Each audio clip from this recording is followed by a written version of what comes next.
الحمد للہ رب العالمین۔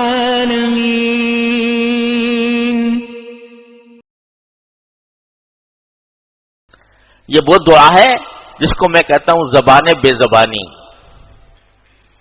زبان بے زبانی، یعنی زبان سے کچھ نہیں کہہ رہا کہ مجھے کیا کرو، اپنی حالت پیش کر رہا ہے، میری حالت یہ ہے۔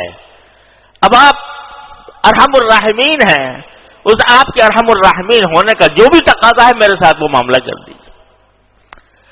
یہ ہے زبان بے زبانی۔ جب آدمی ایک طرف تو وہاں اللہ تبارک و تعالیٰ کے بارگاہ میں یہ الفاظ کی فصاحت و بلاغت نہیں دیکھی جاتی، وہاں مانگنے والا دل دیکھا جاتا ہے کہ وہ کس درد کے ساتھ، کس سوز کے ساتھ، کس میرے اوپر بھروسہ کرتے ہوئے وہ مجھ سے مانگ رہا ہے۔ تو پھر الفاظ میں وہ معنی نہیں دیتے جو انسان کی حالت معنی دیتی ہے۔ اکثر و بیشتر یہ صورتحال پیدا ہوتی ہے، میرے ساتھ تو بہت ہوتی ہے، آپ حضرات کے ساتھ بھی ہوتی ہو، کہ کسی وقت ہاتھ اٹھا لیے دعا کرنے کے لیے، سمجھ میں کچھ نہیں آ رہا کیا مانگے، سمجھ میں نہیں آ رہا، حالانکہ دل میں حاجتوں کا طوفان ہے، حاجتوں کی لامتناہی حاجتیں دل میں ہیں۔ اگر میں سوچنا چاہوں کہ بھئی مجھے کیا چاہیے تو پتہ نہیں کتنے حاجتیں ہیں میری، صحت میری حاجت ہے، اور طاقت میری حاجت ہے، میں جو ہے قوت میری حاجت ہے، علم میری حاجت ہے، کیا نہیں حاجت؟ تو اگر اس کی فہرست بنانا چاہو تو لا تعداد ہے حاجتوں کی۔ ہاتھ اٹھائے بیٹھا ہوں اور اس وقت سمجھ میں نہیں آ رہا کہ کیا مانگوں، تو یہ ہے زبان بے زبانی، کہ اب پورا جو انسان کا وجود ہے وہ دعا بن جاتا ہے۔ اگر زبان سے کہو تو وہ الفاظ ہی نکلیں گے نا، لیکن پورا وجود دعا بن جاتا ہے۔ یا اللہ سمجھ میں نہیں آ رہا میرے، آپ ہی میری حاجتوں کو جانتے بھی ہیں اور آپ ہی ان حاجتوں کو پورا کرنے والے بھی ہیں۔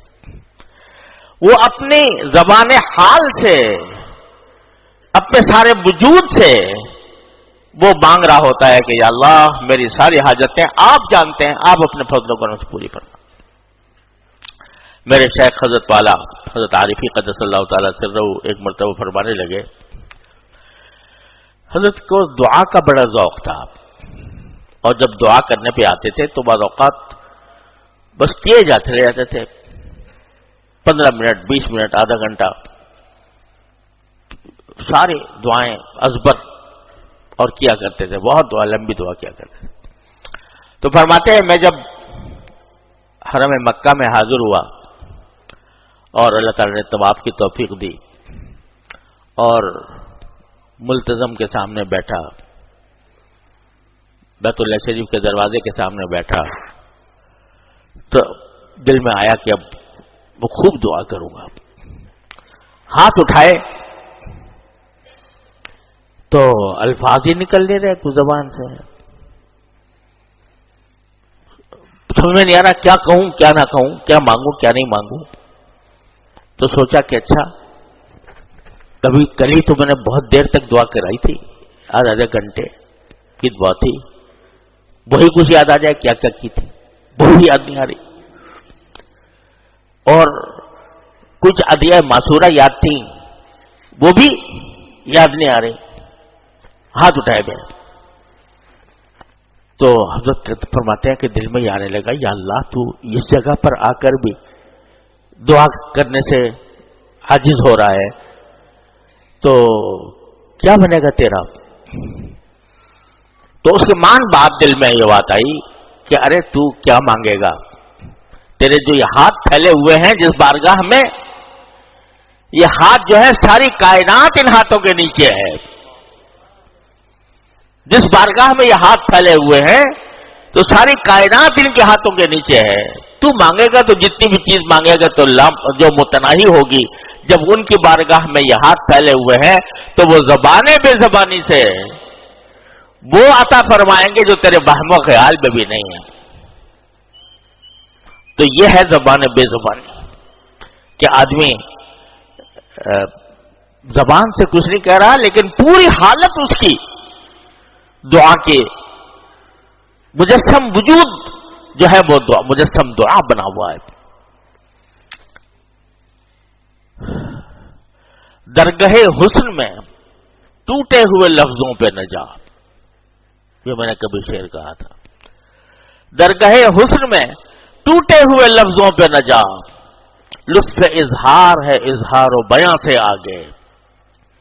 اظہار کا لطف وہ اظہار اور بیان الفاظ سے نہیں ہوتا, اس سے آگے ہے. بندے کی حالت ایسی بن جائے کہ وہ سراپا دعا ہو, اس کا وجود سراپا دعا ہو. وہاں ٹوٹے ہوئے الفاظ کے اوپر نہیں دیکھا جاتا کہ وہی الفاظ اس کے پھنسی و بلیغ ہیں یا ٹوٹے ہوئے ہیں. جس حالت میں بھی پروردگار کے سامنے مانگا جائے تو وہ بندے کی حاجت سمجھ کر اس کو پورا کرتا ہے.